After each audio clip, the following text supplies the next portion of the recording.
अलहम्दु व नसल्ली अला रसूलिल करीम। औज़ुबिल्लाहि मिनश्शैतानिर्रजीम। बिस्मिल्लाहिर्रहमानिर्रहीम। अस्सलामु अलैकुम वरहमतुल्लाहि वबरकातुहू।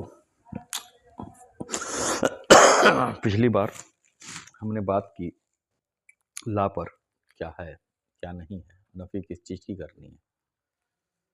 तो हमने बहुत लोगों से सुना होगा या हम सूफिया किराम के खानकाहों में आते जाते हैं तो ये चीज़ हमको समझ में आई रहेगी कि हमको नफ़ी करनी है और किसी चीज़ को असबात में लाना है, किसी को साबित करना है। तो क्या नफ़ी करना है, क्या साबित करना है, तो ये इलाह की मंजिल पर होता है। जब कलमा तैयब का कि इलाह की मंजिल आती है तब हमको मालूम पड़ता है कि हमको नफ़ी क्या करनी है। तो पहले तो नफ़ी करनी है नफ्स अम्मारा की। ला के दायरे में पूरा आलम आ जाता है, जो नासूती आलम है ये पूरा आलम आ जाता है। इन सब की नफ़ी करनी है और जब शख्स इनकी नफ़ी करने के लिए तैयार होता है तो वो मंजिल इलाहा पर ख़ुद ब खुद खड़ा होता है। इस मंजिल इलाहा पर जो वजूद है वो मुमकिनुल है। इसको मुमकिनुल इसलिए कहा जाता है क्योंकि इसी वजूद से पूरा आलम कायम है। इस वजूद का होना और इसका अदम ज़रूरी नहीं है, क्योंकि ये वजूद होता भी है और नहीं भी। इसी वजूद के सहारे से मैं वापस से कह रहा हूँ कि ये जुमला जो आलम है इनका वजूद कायम है। अर्श से लेके फर्श तक, जिस्म से लेके दिल व रूह तक, यह वजूद जो है अल्लाह के वजूद से कायम है। बात को मेरे समझिएगा। ये ऐसा वजूद है कि पूरे आलम को घेरे हुए है, ये पूरे आलम को घेरे हुए है और यही इन पूरे आलमों का निचोड़ है कि एक सालिक जो है, एक साधक जो है, एक मुरीद जो है, वो इस वजूद को समझे, इस वजूद को पहचाने। यह वजूद हमारे जिस्म में, हमारी शक्ल सूरत के हिसाब से ही मौजूद है। ये हमारी ही शक्ल सूरत के हिसाब से हमारे अंदर मौजूद है और यही वो रूह है जिससे क्या कहते हैं, जब कोई आदमी सोता है तो ख्वाब में अलग अलग सूरतों को अख्तियार करता है। इसको रूह सिफली भी कहते हैं। यहाँ पर जो मामला है वो रूह सिफली का है। यदि ये पहचान में ना आई तो ये रूह नबाती की जैसे ही कार्य करती है, काम करती है, और अगर पहचान में आ गई तो रूह इंसानी की जैसा ही महसूस होती है। ला में रूह हैवानी रही। जब रूह हैवानी की नफ़ी होती है, नफ्स अम्मारा की नफ़ी होती है, फिर भी हमारे पास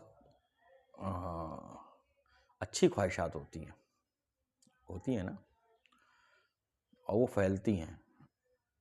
अच्छाई भी फैलती है, जैसे बुराई फैलती है तो हम अच्छाई भी फैलती है कि हम ये अच्छा करेंगे, ये अच्छा करेंगे, ऐसा अच्छा होगा, वैसा अच्छा होगा, तो ये भी फैलाव रखती है।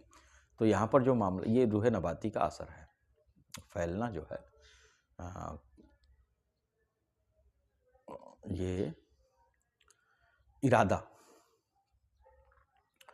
तो यहाँ पर जो इरादा की कुव्वत है वो आप कौन सी कुव्वत है, ये इरादे की कुव्वत,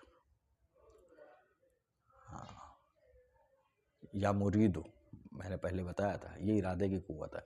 और ये कुव्वत जो है ये रब के सिफ़ातों में से, अल्लाह के सिफ़ातों में से एक है। तो यहाँ पर वो सिफ़ात ज़ाहिर होती है इरादे की। एक आरिफ जो है वो अपने ख्याल तसव्वुर से अपने इस वजूद को खुद से अलग कर सकता है। इस ज़ाहिरी तन से खुद को, अगर यह वजूद अच्छी जगह की सैर करे तो ये मानना चाहिए कि आपकी इबादत जो है वो सही मंजिल पर है। और यदि ये वजूद जो है नासूती आलमों की और गंदी बुराई जगहों की सैर करे तो ये समझना चाहिए कि आपकी इबादत जो है अभी तक उस मर्तबे पे नहीं पहुंची है कि वो आपको अच्छाई की तरफ मोड़ दे। जिसमें खाकी से हजारहा साल पहले जब अरवाहों को पैदा किया गया था, तो ये वजूद जो है मुमकिन ये उसी समय से कायम है, जो कि रूह कुद्स से कायम है। मैंने वापस से बताया था, है ना। और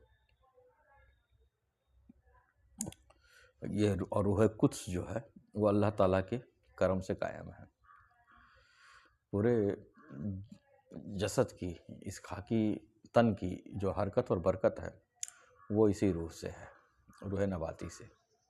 एक बच्चा जब माँ के पेट में बढ़ता है, ये बढ़ना जो है ये रूह नबाती की है। और पेड़ पौधे जो बढ़ते हैं ये रूह नबाती की खासियत से बढ़ते हैं। और जो ख्वाहिशात पैदा होती है और ख्वाहिशात में इंसान अपने को जीने लगता है और अपने ख्वाहिशात को अपनी ज़िंदगी मान लेता है, वो रूह हैवानी से है। तो रूह नबाती, रूह हैवानी, जब रूह हैवानी को हम दबाते हैं तो खुद ब खुद अपने आप को रूह नबाती में पाते हैं। तो अगर हमने रूह को नहीं पहचाना तो रूह नबाती में है, और इसी वक्त अगर हमें रूह पहचान में आ गई तो वो रूह इंसानी में अपने आप ही हो जाती है। आप उस मोड़ पर खड़े हो जाते हो कि आपने इस नासूती आलम को छोड़ने के लिए आप एक प्लेटफॉर्म पर खड़े हो गए हो, रूह इंसानी है। इस वजूद की जगह ये जो मुमकिन वजूद है, इसकी जो जगह है वो दिल है। यहाँ पर जो दिल भी एक मखलूक है, वो इनाम है, वो एक राज है जो कि रब की तरफ से हमको मिला है। तो ये जो जगह है ना, वो हमारा दिल है। आपने गौर किया रहेगा कि इस संसार की जितनी भी सूरतें और ख्याल हैं वो यहीं पर बनती हैं। ये मलाइकों की जगह है, ये आलम मलकूत है, और यहीं पर सारी चीज़ें बनती हैं, यहीं पर सारी चीज़ें बनती हैं। इस वजूद में बहुत ताकत है, बहुत ताकत है, बहुत ज़्यादा कुदरत है, क्योंकि ये अल्लाह पाक के इरादे की क़ुव्वत से कायम है। अगर आप एक नॉर्मली दुनिया वाली बात, अगर आप कोई इरादा कर लें अपने दिल से, तो कोई भी ताकत ऐसी नहीं है जो आपको रोक सके, तोड़ सके। तो ये जो इरादे की क़ुव्वत है वो यहीं से है। यह क़ुव्वत इस रूह में, नबाती में, ये जो सिफली में आ रहा है, इसको तब पैदा हुई जब रूह इसमें फूंकी गई। अभी मैंने पिछले भी बताया था कि जब रूह फूंकी गई, इस रूह की जो मंजिल है वो इलाहा है। हम इलाहा पे बात कर रहे हैं। अरवाह दिल है, मकाम इसका मलकूत है, ये मलाइकों की जगह है, और इसी को हम आलम गैब कहते हैं, इसी को हम बातिन कहते हैं। और ये बातिन जो है तुम्हारी ही शक्ल सूरत के हिसाब से तुम्हारे अंदर मौजूद है, और यही नफ्स लवामा है। नफ्स लवामा वो है कि जो आपके खुदी को तो मानती है,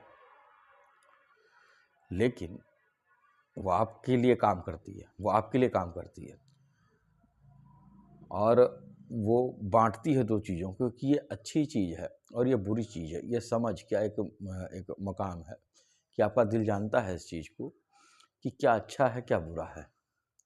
लेकिन अगर बुराई हो रही है तो ये खामोश बैठता है, उसको रोकता नहीं है, बस खामोश हो जाएगा कि इसको होने दो। आपने बहुत बार देखा रहेगा कि आप ये जानते हो कि ये चीज़ बुरी है, इसको नहीं करनी है, लेकिन फिर भी आप जो है उसको करते हो।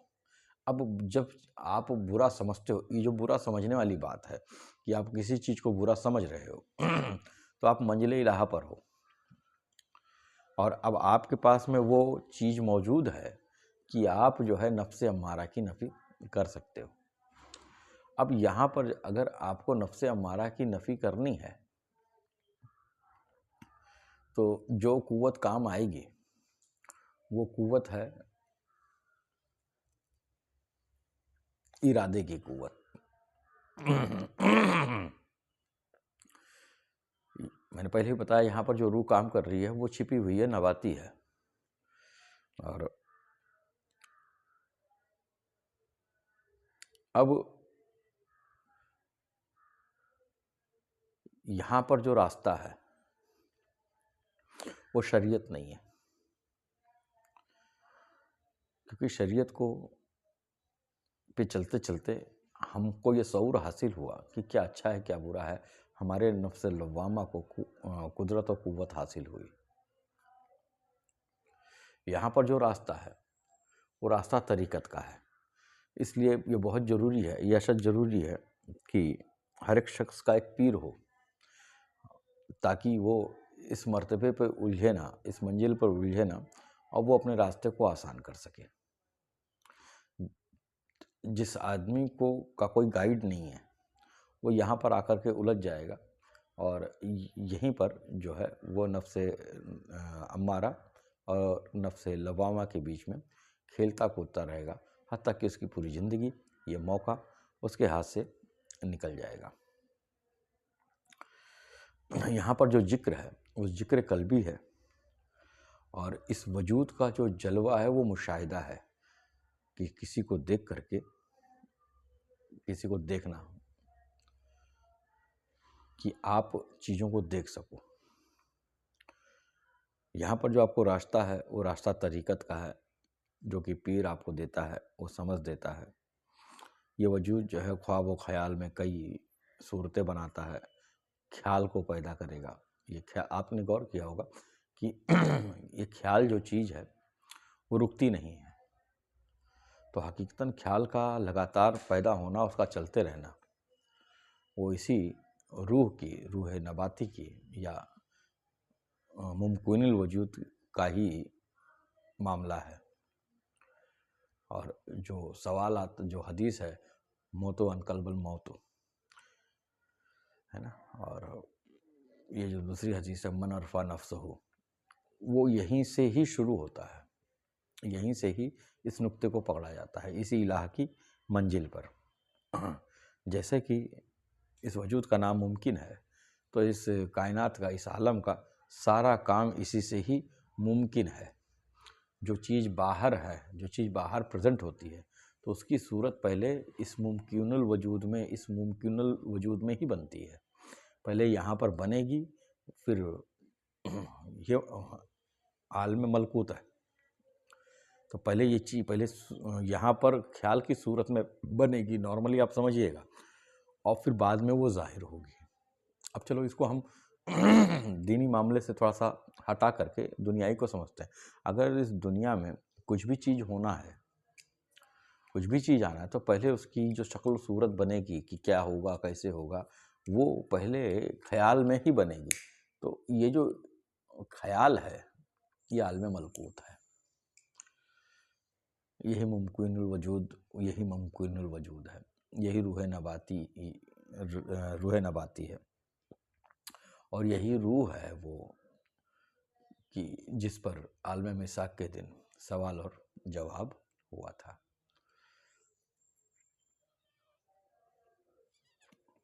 तो हम इस मुमकिनुल वजूद के मंजिल को समझें, इस इलाहा के मंजिल को समझें कि यहाँ पर जो किस चीज़ की नफ़ी करनी है और किस चीज़ को साबित करना है, इस पर मैं पीछे बात कर आया हूँ। हमने अपने ख्याल में अपने रब की सूरत बना रखी है। अब जब हम ला करके किसी एक चीज़ को साबित करते हैं कि कुछ नहीं है, सिर्फ ये है, तो हम यहाँ पर जो साबित करते हैं वो अल्लाह को साबित करते हैं। अब अल्लाह की शक्ल सूरत तो किसी ने देखी नहीं, वो हर एक चीज़ शक्ल और सूरत से पाक है, उसकी सिफ़ात हैं। अब कुल सिफ़ात को जमा करना हमारे लिए मुमकिन नहीं, तो हम यहाँ पर एक नीयत रखते हैं कि मैं ईमान लाया हज़रत सैयदना हुज़ूर पुरनूर मोहम्मद मुस्तफ़ा सल्लल्लाहु अलैहि वसल्लम की अल्लाह पर, जैसे कि फ़िरौन ने किया था। एक तरीका है कि उसने ईमान लाया था मूसा के अल्लाह पर, तो हम ये मानते हैं, हम ये कहते हैं कि मैंने ईमान लाया मेरे सरकार के अल्लाह पर, जिनको मेरे सरकार ने अल्लाह कहा। लेकिन जब हम ये कहते हैं तो हकीकतन हम एक नए बुत को बनाते हैं, एक नया बुत हमारे अंदर बनता है जो कि हमारे ख्याल से है। तो इस ख्याल की भी नफ़ी होनी बहुत ज़रूरी है, इस बुत की भी नफ़ी होनी बहुत ज़रूरी है। और यही वो मंजिल है कि जहाँ पर आ कर के अच्छे अच्छे फ़ेल हो जाते हैं। और इसकी नफ़ी कैसे होनी है, उसका रास्ता आपके पीर आपको बताएंगे। और इसकी नफ़ी होती है, क्योंकि जब तक इसकी नफ़ी नहीं होगी हम मर्तबे इल्लल्लाह पर नहीं पहुँचेंगे, जहाँ पर रूह जो है इंसानी हो जाती है, जहाँ पर हकीकत मौला अली हमारे सामने खुलती है। वो जो हदीस है कि अली इल्म का दरवाज़ा है और मैं इल्म का शहर हूँ, तो ये दरवाजे की बात आके खुलती है हमारे सामने। ये जो दरवाज़ा है वो इल्लल्लाह पे खुलता है। मन अरफ़ा नफ्सहू, वो मकाम इलाहा से शुरू होती है, और फ़क़द अरफ़ा रब्बहू, ये इल्लल्लाह के मंजिल पे जाकर के खुलती है। जब बंदा फ़नाफिल अली होकर के उस नुक्ता अली को समझ कर, पहचान कर, कदम मर्दाना रख करके उसके आगे सफ़र करता है। यहीं पर एक इंसान फ़ना से निकल करके बका में खुद को पाता है। तो हम सब की ज़िंदगी जो है वो ला और इलाहा के इसी दो झूलों में चल रही है। और इसीलिए पीर की ज़रूरत है कि वो अपनी निगाह से, अपने करम से हमको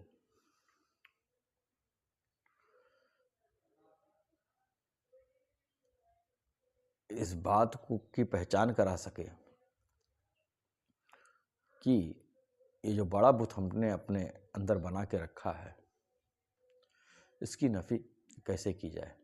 जिस वक्त एक सालिक इसकी नफ़ी करने में कामयाब होता है तो हकीकतन वो मंजिले अल्लाह पे खुद को पाता है।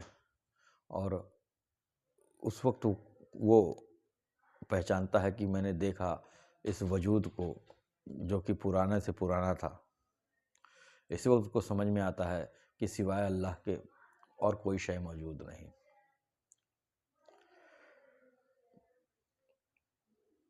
और यहाँ पर जो वजूद हो जाता है वो मुमतनल वजूद हो जाता है। नफ्स जो है अपना रूप बदल लेती है, नफ्स मलहूमा हो जाती है, और इंसान जो है इस जगह पे पहुँच करके अपने खुद ही को बहुत अच्छी तरीके से समझता है। उसको खुद की पहचान और रब की पहचान, दोनों पहचान हासिल होती है, और वो इल्म के समंदर में गोती लगा रहा होता। तो मैं अभी फ़िलहाल ये बात यहीं पर मैं ख़त्म करूँगा, और ये दुआ करूँगा और ये गुजारिश भी करूँगा कि आप सब भी मेरे हक़ में, मेरे अपनों के हक़ में दुआ फरमाएं कि मुर्शिद पाक के करम से हम इस इलाहा की मंजिल को पार करके इल्लल्लाह में जम हो सके।